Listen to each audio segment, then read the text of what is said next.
Hello, hello, and welcome to another Tuesday edition of Maximum Growth Live. I'm your host, Jay Ruane of Ruane Attorneys in Connecticut and FirmFlex Social Media Marketing for Lawyer. With me, my friend Seth Price of Price Benowitz down in DC, as well as BluShark Digital SEO for Lawyers. Seth, how are you doing this week? Doing well. A very surreal weekend, Jewish holidays on Monday, and just being in the middle of a pandemic like nothing I've ever seen before. Just Yeah. it's not the same, and it's same for business that we're dealing with, and everything that we work for every week. We realize what uncharted waters we're in. There's a trying time, but there are some things that are consistent in our country, things that we can rely on year after year. For example, I can always rely on the Jets stinking, and they did again this weekend. So I at least have something that no matter whether it's good or bad, I have to deal with that as something that I'm recognizing. And as a Giants fan, I'm used to greatness, and to be waiting for a draft pick in week 3, this is new territory. As a Jets fan, you're used to this. Welcome to my world. Yeah, exactly. But other than that, there was something big that happened in the last week on social, and I know you are Mr. Anti-social, but I love social media. I think it really helps to establish your brand online. And one of the things that happened in the last week is that Facebook actually walked back from their rule of a maximum of 20% text in an ad image. So if people don't know about this, years ago when Facebook started putting out ads, you could put ads on Facebook, but they limited the amount of text you can have in your ad image, and it could be no more than 20%. That was a real handicap for us doing paid social. That was always, I said, why can't we do this? And they're like, it just can't be done. So I'm glad to hear that they're modifying the rules. Yeah. So what happened was they did that, and then they sort of walked back a little bit of it and said, well, you could put a little more than 20% in, but it's gonna impact your deliverability. And then just last week they said, you know what, do what you want. Do what you want. You can have all text in your images. It's not going to impact deliverability. And there's sort of a gold rush, right? You say, oh God, now we can do this thing. Let's throw up all those creatives that we thought of years ago. There are a lot of text and that type of thing. But what I think you're going to see is some blindness. People are going to see a lot of text in some, unsophisticated ads, and they're going to start tuning that stuff out. So there's a fine balance that you have to work. But that is a monumental shift. Because as you recall, if you're advertising on the Facebook platform, you can also push to Instagram. And since Instagram doesn't have as much copy there, you can actually stuff your image with copy. That poses other problems. So that whole thing on social is something that is really sort of interesting. And the other thing I was playing around with, and I started playing around with it this weekend, because we're entering into, autumn and the winter season is coming for us, in the northern half of the United States, is that one of the cool things that you can do is actually set up campaigns to trigger by weather event. And so for the PI lawyers out there, and you could do this if you're in Atlanta, you can set up an auto accident campaign to run only after a snowstorm. So that one freak snowstorm that Atlanta gets every year, where they have, a quarter inch of snow and the entire place shuts down for 5 days, and there's millions of accidents, you can actually set yourself up to target people during that time on social. So I think there's some creative stuff you can do with social if you're looking out for it. Great to hear that, because look, I spent a lot of time in the mass tort world speaking there, and social is amazing when you're looking for a case that people don't know that they have a claim for. Unbelievable what they've done there. The Boy Scout cases, a lot of the medical cases, but in the single event, in the PI space, it's been really hard to leverage paid social effectively in a cost-effective way. So if anybody's going to figure this out, Jay, it's going to be you. People are talking about geo-targeting emergency rooms, things like that. There's been a ton of, but if it's sort of like if you invested in all those different projects in mass, they're not working. So the idea that we're starting, like what I love about you, and this show has been 10 years in the making of us just BSing late night on the phone, is now really those are the things. Somebody's going to figure it out. If you can get your social buy, where the media is so much cheaper than on Google, and you can somehow target it when people need you. That's always been the reason why criminal, which you love, so hard to do on social. I mean, why I love search, paid search, organic search, any search, is because when somebody gets arrested, they search for a lawyer. And the idea is they don't remember that they saw an ad 2 weeks before. They didn't need you 2 weeks before. So, I love the fact that you're thinking outside the box. And I think that those things are the things that will get somebody an ROI from paid social and single event faster than anybody else. Yeah, and it's actually one of the things that I'm going to talk about coming up on October 15th when we do our show of 10 growth hacks for 2021. I've got some tips and tricks that we're going to talk about. So I invite everybody who's watching the show to look out for the event invite. Make sure that you register so that you get reminded of it. October 15th, 3 p.m.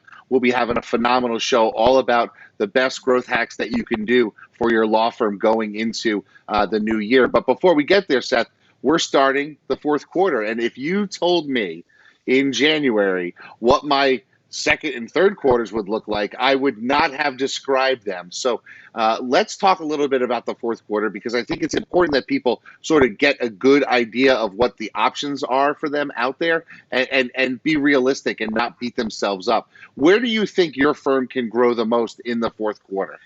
What for me, and I can't, it's hard to give advice for everybody listening to the show. Is different situations. Some are solos just starting out.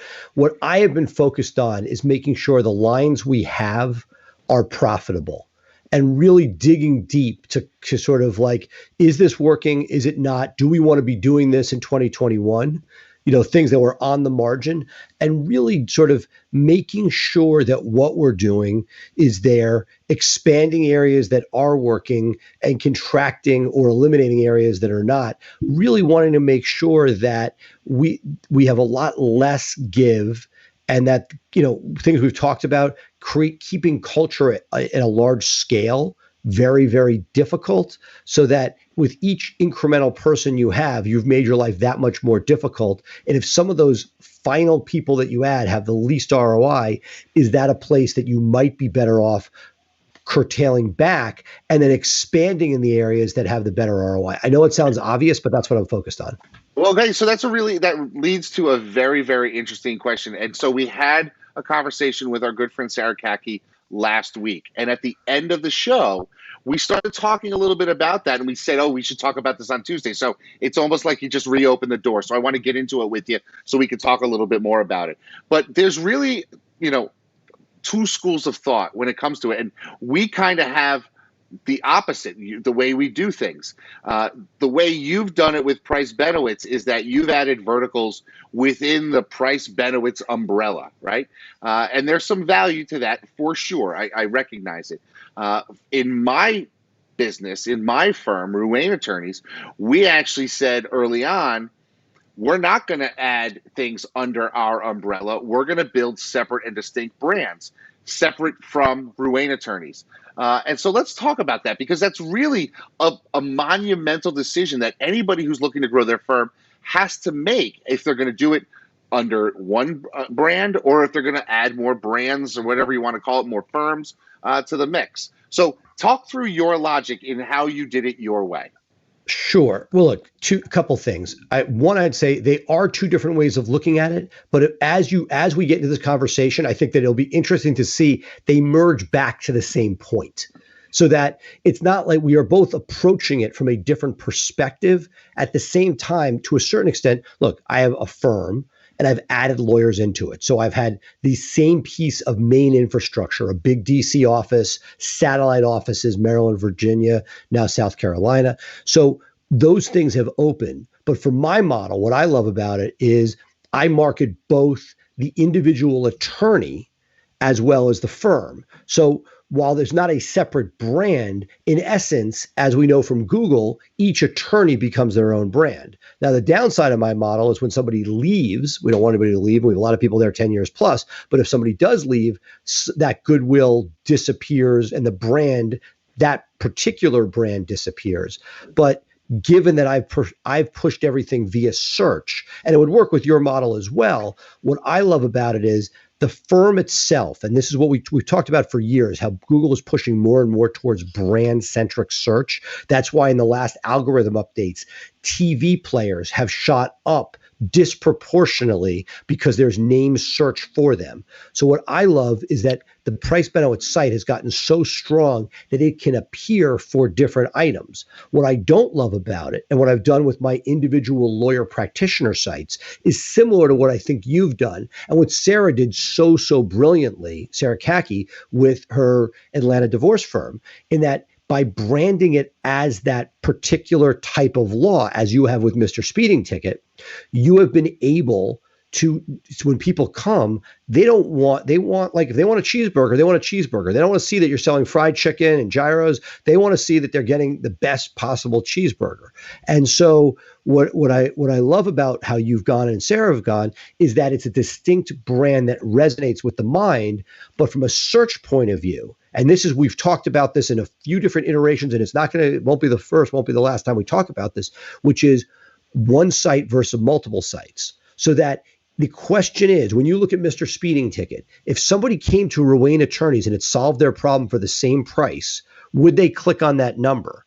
And then the question is, if Ruane Attorneys already has a page rank or has a domain authority of such a high number that by putting pages on, it'll immediately pop within a very short period of time. And if it doesn't, a few links and a little bit of content will build it out, rather than having to go through the whole content writing process for a new site. I've done both, right? I have these individual sites, practitioner sites for lawyers, but it's a pain in the butt to get them to rank. Usually they do, but you got to put a lot of effort in. So the idea of that new brand, I love it. But the question is, like, just like a franchise, if you were going to buy a Subway franchise, you'd have to spend money to market it. Or maybe it's a bad example because they do it nationally, but anything you started, another business, you'd have to build up the infrastructure, both marketing and website, et cetera. And if the answer is, I'm just doing because I say I'm going to do it, it's not going to work. But if you say, hey, Mr. Speeding Ticket, I want that to be a 7-figure business, I'm going to put $5,000 a month into marketing it. Great, you can do that with time. But if you're moneyballing it and you say, hey, I got Ruane Attorneys and I want to add another area, I want to go into labor law, right? Yes, you could create a labor law site, for overtime cases, let's say. But I got to tell you, if you want to come up for Connecticut labor and employment or Connecticut overtime violations, you'd come up in days, maybe weeks with Ruane Attorneys, but it could be a year before you come up with a separate brand new site. That said, if the site says exactly what you do, there's a huge advantage, but you now have another vertical to take care of. Okay, so let me give you a little bit about background so you can get an understanding of why I made some of the decisions that I made, and maybe some people out there can sort of understand sort of the logic behind it. So I started my practice in 98 as a public defender, left in 2000, started going to a lot of DUI seminars. Young guy, just looking to make friends, that type of thing. And one of the things that I constantly heard from all these senior lawyers, guys, 20, 30 years experience, was, don't ever hire an associate. You'll teach them everything, then they'll steal your business by cutting your business in half. And, I'm in a small market. Connecticut's a very small market. So what happened was I had a point where I was thinking about bringing on another attorney. And I was gun shy because I thought, okay, well, if I do teach somebody everything and then they leave, I have another competitor in my market. And so what I wanted to do was create a brand that essentially, the way Connecticut breaks down, since we are so small, is that there's two area codes. There's the 203 area code and the 860 area code. And Connecticut people are very small-minded. If you live in 203, you are not calling a lawyer or any business that's in the 860, and vice versa. And so I said, well, if I'm going to start to get into this other market, I'll build a brand around it. We'll have a local number up there. And that way, if Teresa does leave, who the lawyer I was hiring at the time, because she didn't necessarily want to do criminal defense. She was a daughter of a cop. She wanted to be an IRS agent, lawyer doing IRS work. She just was going to do it for a year or two. And I thought, well, the last thing I want to do is have her find this, love it, and compete with me. So I decided to name her Lady DUI, and I figured people won't remember her name. They'll remember Lady DUI. And if she leaves, I still own Lady DUI. And I just hire another, female attorney, slip her in, and we're good to go. This is the irony of it, which is, I get it. It's brilliant. That said, and this is what's so weird, because what mattered seems to have flipped. The URL used to be all important, and you still own that. Let's say you had, Mary Smith, Connecticut DUI lawyer, right? And the URL is Connecticut DUI attorney now. It's a random Right. URL. That person leaves. From a digital point of view, you still have the URL and everything associated with it.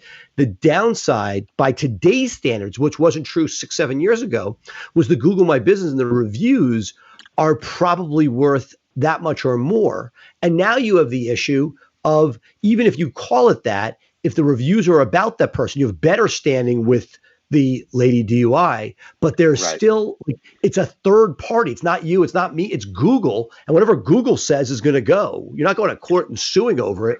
So I feel like it's the idea of the brand I still love, because it shows somebody you do only that type of work. Now, I built it by having the individual attorney sites, and we haven't had many people leave over the years, but if somebody leaves, it's on staging, we put a new person on, we change the name, we move on. And there's nothing wrong, it's perfectly legal. The area that gets messier is the brand itself and reviews. I think you've probably insulated yourself a bit more by having a business name. But again, I always say this, history is written by the victors. Mr. Speeding Ticket came with some risk, and you've had suspensions with it. It's not a free lunch. And again, if it stays there, that's great. If Google decides to say, you know what, he's trying to spam that name, that could be an issue. Now, you've had it for long enough. I don't think that's going to be. I think you've lived through it and you've won. But for somebody starting out, particularly in speeding tickets, less so, but in PI, there is not, you might get the word injury in your brand name, but if you try to go beyond that, it gets very, very dicey. You could get the Connecticut term, but if you try to go and keyword stuff your brand name, there's a good chance your competitors are going to be, it's effective enough, your competitors are going to spend the time and effort to get it knocked out. And then where are you left? So it's, to me, the separate brand has huge value, but you need to be sort of not honest with yourself, but have a business plan to know what is the cost of doing it this way. Ironically, the way I do it is not much different in that I'm putting that effort into the individual site. What I'm trying to figure out for myself now is, can I grow more tentacles off of Price Benowitz without the practitioner sites? Sort of talking to you. Let's say I want to do tickets. They don't work in my market. It's not you can't stack tickets the way they can in Connecticut or Florida or New York. But if you are able to just put a page on something and have it convert, what I have seen is it doesn't convert as well as when you have a ticket that says, I do tickets, that's all I do. When somebody gets there, they love that. It just converts that much better.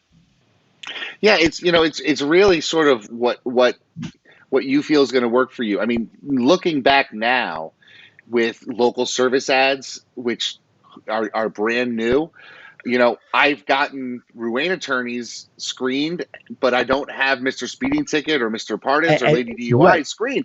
And they actually have more reviews than Ruane attorneys. So now we're chasing those reviews, and we even talked offline about, do I merge them? Because I could not have envisioned this whole thing that Google is doing. And so having standalone brands was great. And of course, I also built these brands, and I'll be honest with you, with an eye towards, hey, if third-party money comes in and they want to buy the brand, and I keep separate books and I know what my marketing spend is, my revenue is, I'm able to say, hey, look, this is what that vertical, Mr. Speeding Ticket, generates.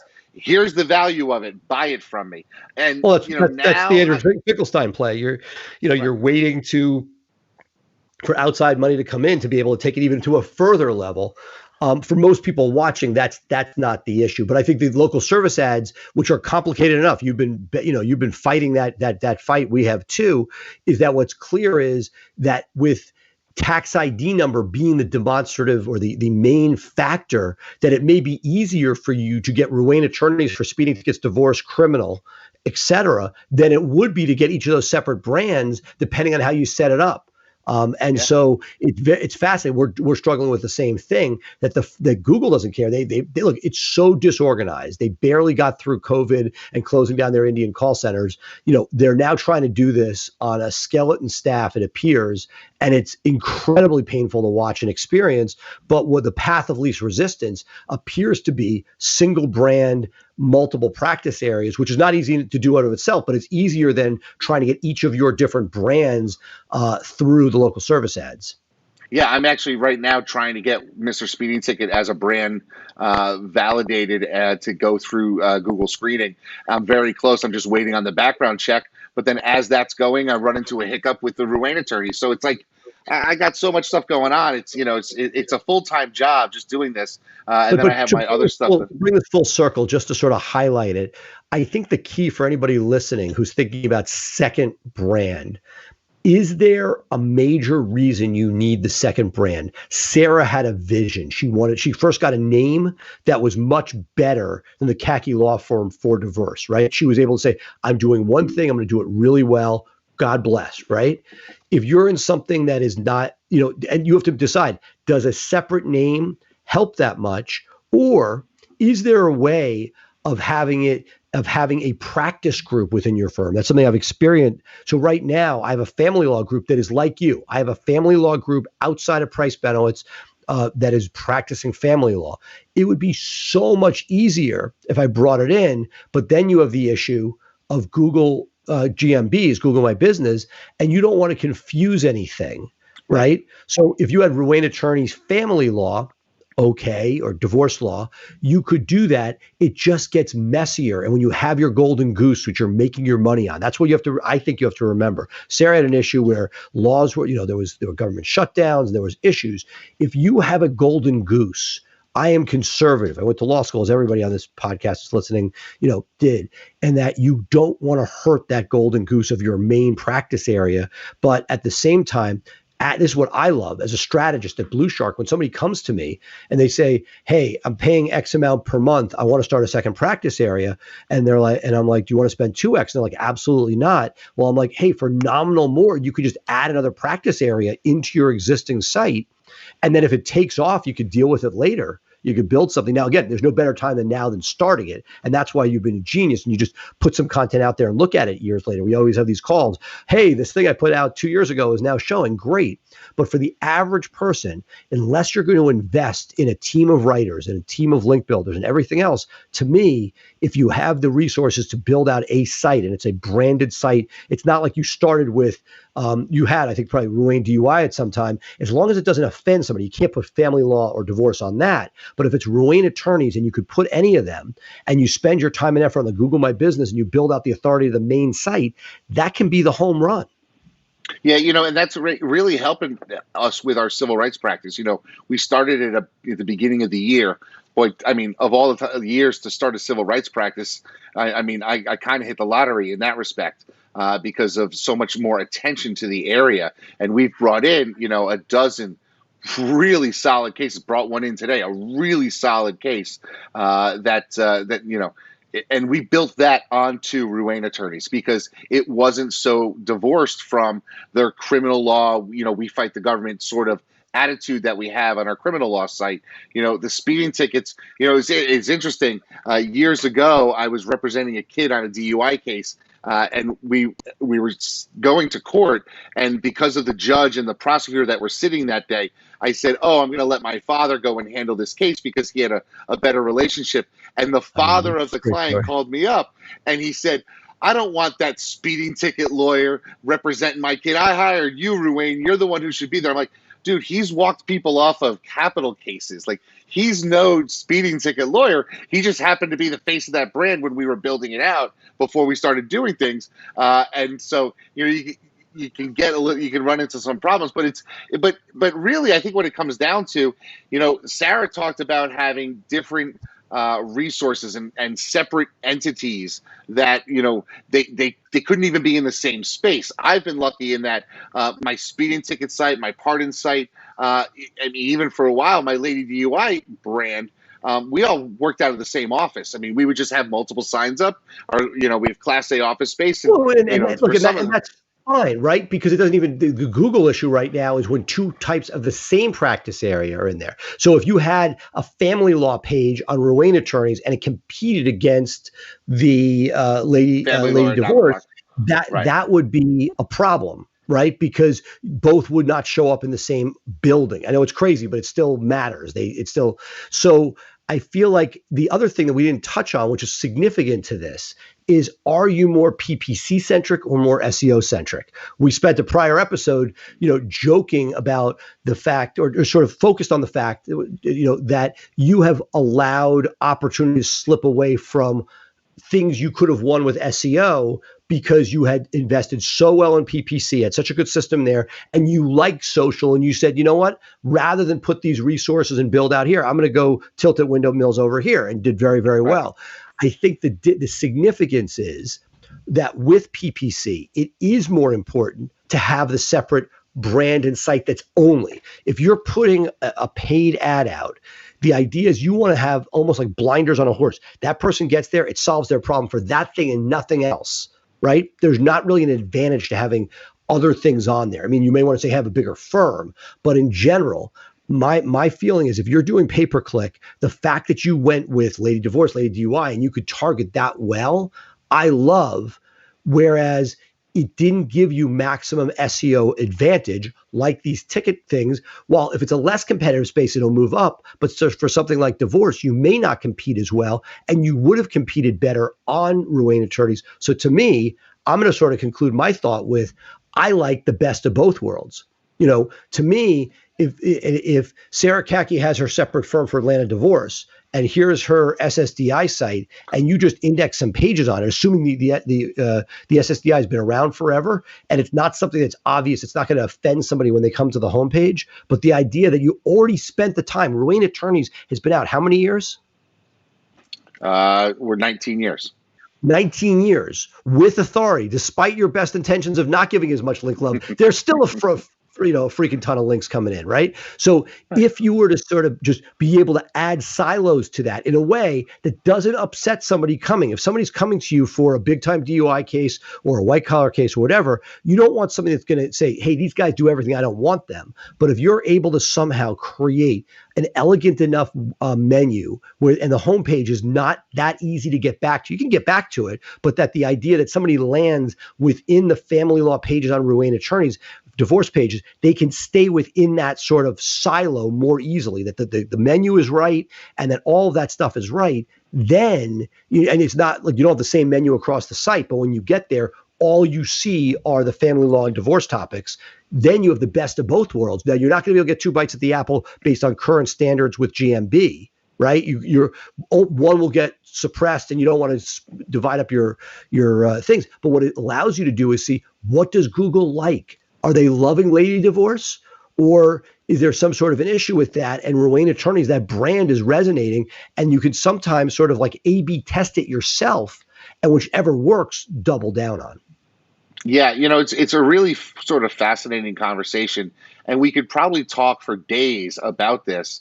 And I think the most important thing for the viewers out there to take away from this is that there really is no perfect way of doing it. It comes down to where you want to put your money, right?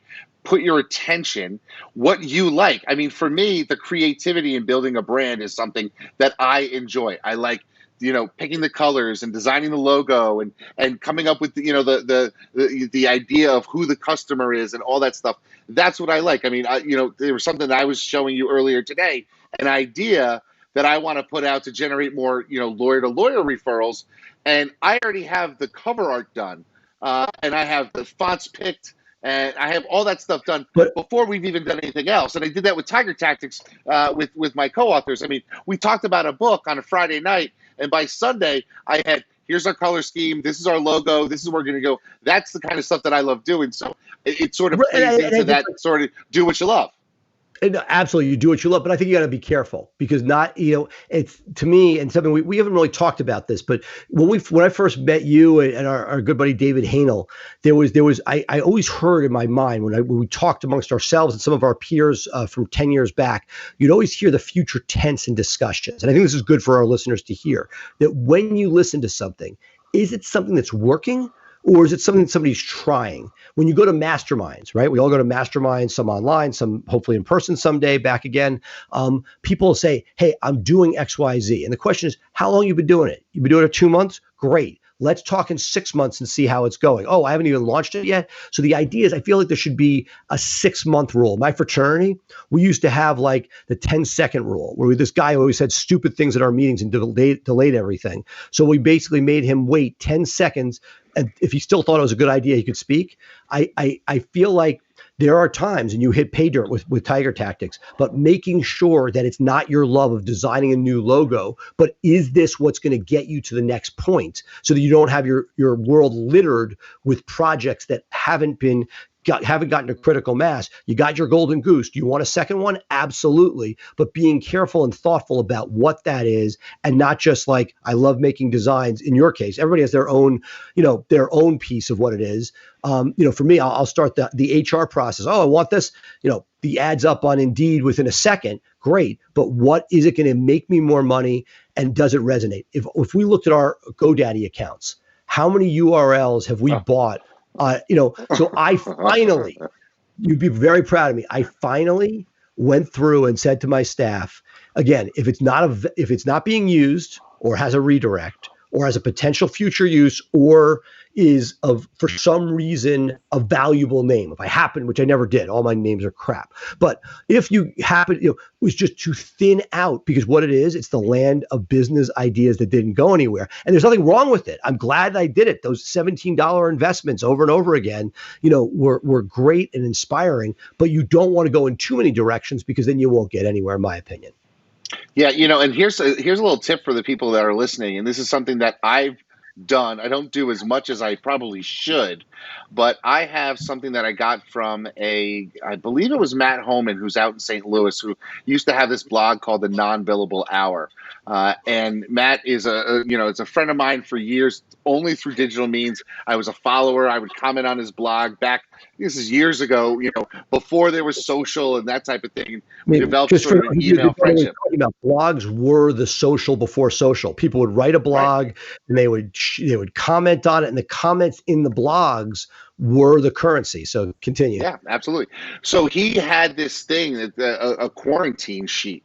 And so for every marketing idea, I would fill out the quarantine sheet. I would mark the day that I could look at it again. And it was 45 days. And I used to put it together, seal it in an envelope, give it to one of my staff members and say, give this back to me on October 15th, November 3rd, December 27th, right? And I would open up and be like, okay, is this still a good idea? Because everything's a great idea in the moment, right?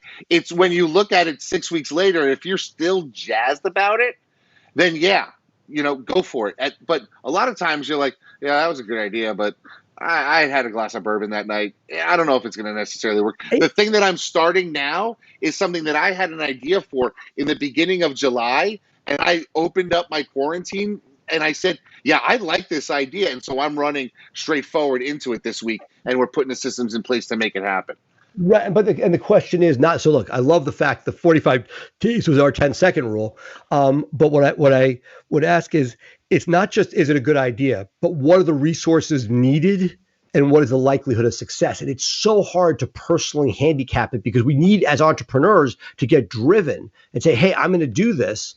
And there are plenty of things. It may be okay, but is it the best use of time? And that's something I even personally struggle with. We open multiple verticals. Would I have been better off if I spent more time on a couple rather than opening as many as I did? I enjoyed it.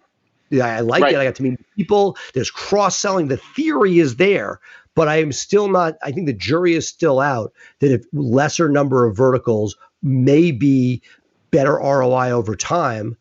Or, you know what, COVID hits and more diversity was good. So, it's one of those things that it's not just, is it still a good idea, but what is it going to take to do it? And you've heard me say this a million times, people, should I blog? Not all of us are Dan Schwartz's with the gift of the greatest blogs in the country, right? We all, there are people here who don't like to write. I don't love to write for hours on end. That means if I started a blog, it would have one entry and it would be sitting there a year from there with one entry. Right. And that's what I'm trying to avoid, is that sort of like, is that wasteland of ideas that are started and not fulfilled. And again, there's a certain purpose. great. If part of that is you telling yourself, hey, this is not for me. But if you could somehow short circuit that to keep the attention and that focus on what might actually, is the answer. Hey, I have 7 DUI lawyers. Let me get the rest of the state covered. That'll be 2 more. Is that going to make you more money than an expungement? And that's, history is written by what you do. It sounds like expungements was a great hit, but there are probably other things that are less so. Yeah, and everything changes the minute you've got a global pandemic, and Absolutely. so that's one of the things that none of us can predict. So you almost my philosophy really is be nimble enough to be able to pivot. And if that means that you're constantly working on the let me get a good idea and see if it can work type of perspective, even if you're not going to throw tons of money at it, if it's just keeping your reps up of doing things, maybe that's a way that you can do it. This leads me back at Max LawCon, I guess 2019, I did a 10-minute presentation on how to brainstorm everything. And it sounds like something that people who are listening should be able to search for, find the YouTube video that's out there. Maybe we can put it up on our page as well. And so people can watch that. It's a very simple technique where you can go through and brainstorm ideas of things that you could add to your firm. And then you put those great ones aside, right? You put the ones that are scoring 11s or 12s on the matrix, and then come back to them 6 weeks later or 75 days, whatever you want it to be, and then say, okay, I'm going to really attack that market and go for it. Let's revive that for a future Tuesday. I love the idea of how to whiteboard, because I've seen it. I've seen people do it in the business world and come up with crazy cool stuff. And I feel like that would be a really cool exercise for us to try on the air. Awesome. Let's do it. Okay. So what we're going to do now is we're going to take a quick break. So if you have some ideas that you want us to talk about on maybe that whiteboarding show, be sure to leave a comment down below. But coming up after a few words from our sponsor, we're going to have Ryan McKean with this week's edition of Just Book It. So hang tight, give us a few minutes, and we'll be right back with you with Ryan McKean.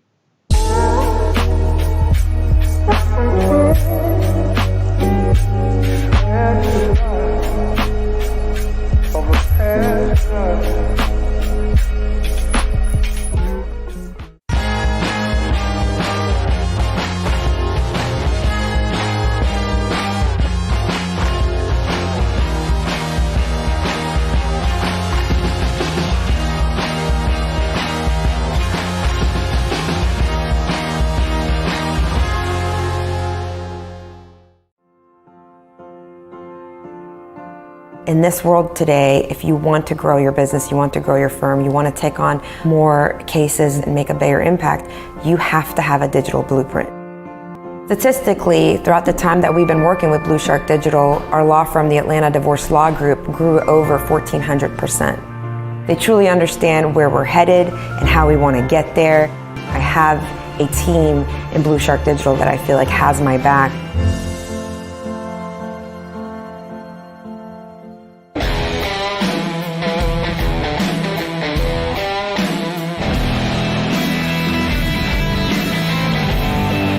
Hi, it's Ryan McKean, and I'm here with this week's episode of Just Book It, and I'm so excited because I'm getting to discuss one of my favorite books that I've read in the past 5 years.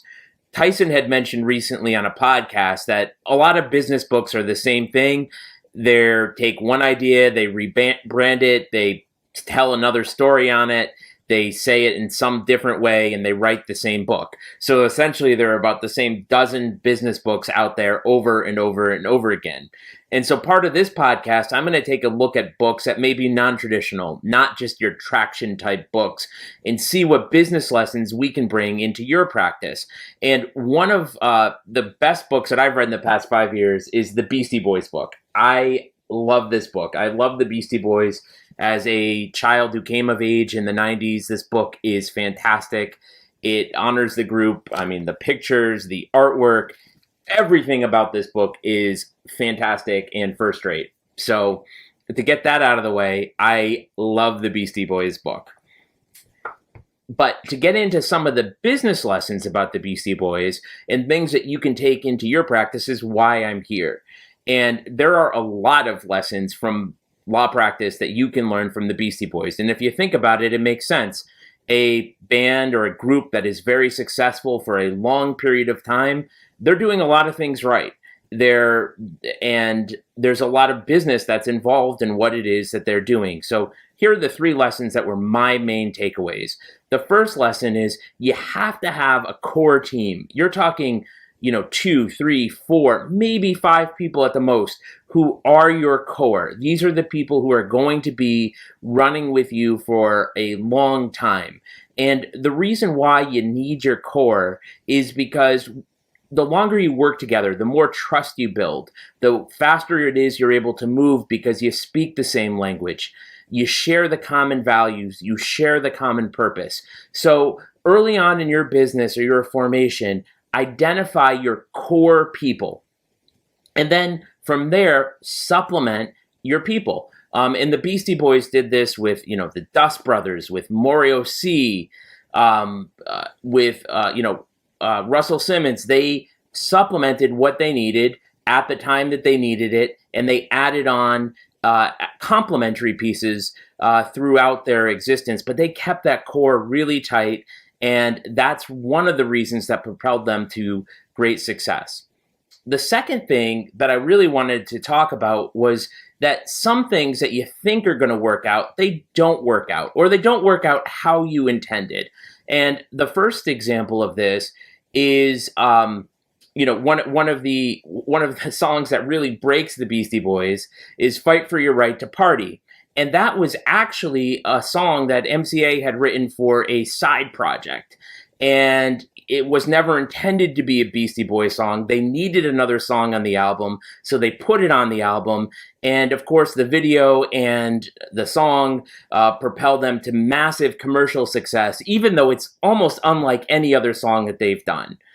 And the second point is Paul's Boutique is really one of my favorite Beastie Boys albums. They certainly thought it was the best album that they did, and they thought it was going to be, just a real classic album that was going to sell real well and resonate, and it didn't. But I'll tell you what, Paul's Boutique stands the test of time. I'm going to be listening to it today, and it is fresh and great, and they sample, and it's just a wonderful experience, and they couldn't have predicted how that was going to work out. And they rebounded from the failure or the commercial failure that it was to continue on to even higher successes. And the third is it's about the journey. Document your journey, enjoy your journey, start creating your traditions now. The things that matter to you, even if it's small, even if it feels a little bit awkward, because the journey is going to be over before any of us hope. And it was certainly that way with the Beastie Boys. They played their final show in 2010 at Bonnaroo, and nobody knew it was going to be their final show. So create those memories along the way, document, do those things that are important, and don't just focus on getting somewhere. Enjoy the now in your practice.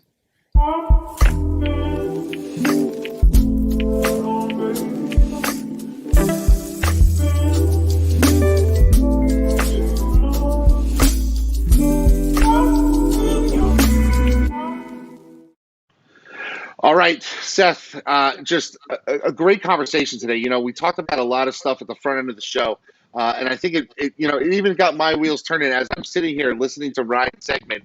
I'm also thinking about all the different things that I should be doing, I could be doing, and I hope we didn't overwhelm all of our viewers out there with all the different ways you could really approach our problems. But what are your takeaways from today? For me, I think that I'm really excited about the idea. You and I have talked for years, but the idea of doing a whiteboarding exercise where we're there as checks and balances. When you whiteboard, there's no such thing as a bad idea, but I love your 45-day put away concept. I love sort of like, I want to make sure that I continue to think about ROI, not just of money, but time. Time is so precious, and there are ideas that can work, and I hear them all the time. You should be doing this. And look, there's nobody who's tried more things than you and me in the space. But what I would say is I would love the finite exercise of together sitting down and seeing, can we make a system out of our whiteboarding? I think we can. And I think I know how to do it. And maybe what we should do is maybe try to bring on a third person, maybe a lawyer who's thinking about expanding. And maybe we can get them in the hot seat and we could whiteboard with them live on a show. What do you think about something like that? That's awesome. Would love that. All right. So here's what we need, folks. We need your input. I need you to let us know down in the comments if you want to get on a show. Work with us on a whiteboarding of how you can grow your firm. Send us a DM, comment down below. Let us know that you're interested because we would like to get you on a future show. We'll do the background checks. We'll get everything that we need. We'll do the research. And then when we get together with you, we'll be able to knock it out of the park. So please let us know. But Seth, for now, we're going to end the show. We've got another great show coming up on Thursday. Tell our listeners what we've got coming up on Thursday this week. On Thursday, we have Sean Dominic, a rock star AAJ stalwart. He'll be president in a couple of years. This is a guy who put together a powerhouse team in West Palm Beach. They took 3 powerhouse lawyers, brought them together, and created a firm that has really changed the face of that region and how they've practiced law. So I can't wait to hear from him because a lot of our listeners have thought about bringing other people in. And this guy has done a really successful job of bringing 3 people together to create a real powerhouse firm. Yeah, it's really sort of going to be interesting because we talked to Keith Gibbons about when you bring in such a powerhouse player in Johnny Cochran a couple weeks ago. But this is different because they were all powerhouses starting a firm together, not sort of merging with a powerhouse. So the dynamic is a little different, and I'm really interested in what John has to say about how they dealt with the egos and the buy-in and the culture and that sort of thing. So I'm really looking forward to that. And we're also having a segment with your friend and partner in David Brenton, right? Absolutely. One of those things that this comes up all the time that people search near me, and you ask me about it all the time. And there's a lot of misinformation out there, a lot of frustration, and there's nobody more focused on this than David, who can give some perspective about what we see working, what doesn't work, what you should try, and what there just isn't any, you can't, there's not, Google's not letting you move the needle without an office. So that's going to be exciting. One last thing, on Friday, John Fisher's Mastermind Experience. And if you have not registered for that, reach out to John because that is a wonderful group and just a powerful one-day experience if you haven't done that before. Oh yeah, I got to the one in Chicago. I've been to a bunch. I've been to the ones down in DC. I love that. I'm registered. I'll be attending. The Fisher Mastermind Experience is something that every lawyer should experience at least once. But the thing is, once you go once, the community is so supportive that it's like once you're in this community, you're blood brothers or blood sisters for life. It's really a great community. So I'm looking forward to that on Friday as well. So Absolutely. I'm spending a lot of time with you this week, Seth. This is going to be great. So I'm going to see you in 2 days, and then I'll see you again on Friday. It's going to be my week with Seth Price. Fantastic. All right. So with that, I'm going to sign off. I may need a weekend away from Seth Price, to be honest with you, after all this. But for now, we'll sign off. Have a fantastic couple of days. We'll see you Thursday on another edition of Maximum Growth Live. Bye for now, folks.